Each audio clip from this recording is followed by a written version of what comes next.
ठाणे महानगरपालिकेच्या मराठी शाळा क्रमांक 5 आणि इंग्रजी शाळा क्रमांक 3चा कारभार डीमार्ट संस्थेच्या हातात सोपवण्यात आलाय। मात्र डीमार्ट व्यवस्थापनाकडून इंग्रजी माध्यमातील विद्यार्थ्यांना प्रवेश नाकारण्यात येत असल्याचं समोर आलंय। यासोबतच प्रवेश प्रक्रियेच्या नोटिसा देखील पालकांना देण्यात आलेल्या नाहीयेत, ज्यामुळे पालकांमध्ये असंतोष निर्माण झालाय।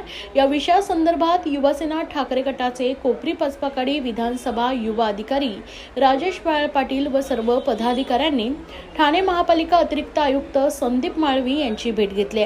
डीमार्ट व्यवस्थापनाच्या या निर्णयामुळे विद्यार्थ्यांचं शिक्षण अडचणीत आलं असून पालकांमध्ये रोष निर्माण झालाय। तसेच अनेक पालकांनी युवासेना ठाकरे गटाकडे तक्रार केल्यानं युवासेना पदाधिकाऱ्यांनी ठाणे महापालिका अतिरिक्त आयुक्त संदीप माळवी यांच्या ही बाब लक्षात आणून दिली असून लवकरच या संदर्भात योग्य ती कारवाई करण्यात येईल असा विश्वास संदीप माळवी यांनी व्यक्त केलाय। तर येणाऱ्या काळात यावर कारवाई झाली नाही तर युवासेनेच्या वतीनं तीव्र जनआंदोलन पुकारण्यात येईल असा इशारा युवासेनेचे युवा अधिकारी कोपरी पाचपाकाडी विधानसभा राजेश पाटील व पदाधिकाऱ्यांनी दिलाय। विषय असा आहे की ठाणे महानगरपालिकेच्या आपल्या ज्या महापालिका क्षेत्रातील शाळा ज्या आहेत त्या 2 वर्षापूर्वी प्रायव्हेटिझम करून म्हणजे एक डीमार्ट संस्थेला या लोकांनी चालवायला दिल्या महापालिकेच्या मार्फत। त्याच्यामध्ये आमच्या असं निदर्शनास आलं आणि बऱ्याचशा पालकांच्या तक्रारी आल्या का त्या शाळांमध्ये ऍडमिशन्स दिले जात नाही। तर ऍडमिशन्स दिले नाही तर आपण राईट टू एज्युकेशन अंतर्गत बाबा सर्व शिक्षा अभियानाअंतर्गत जर प्रत्येक जणांना शिक्षण मिळालं पाहिजे, कोणीही शिक्षणापासून वंचित नाही राहिला पाहिजे, तर पालिकेच्या शाळांमध्ये तुम्ही ऍडमिशन नाकारताच कसं? याच्या मागचं काही तुमचं गोष्टी आहेत का?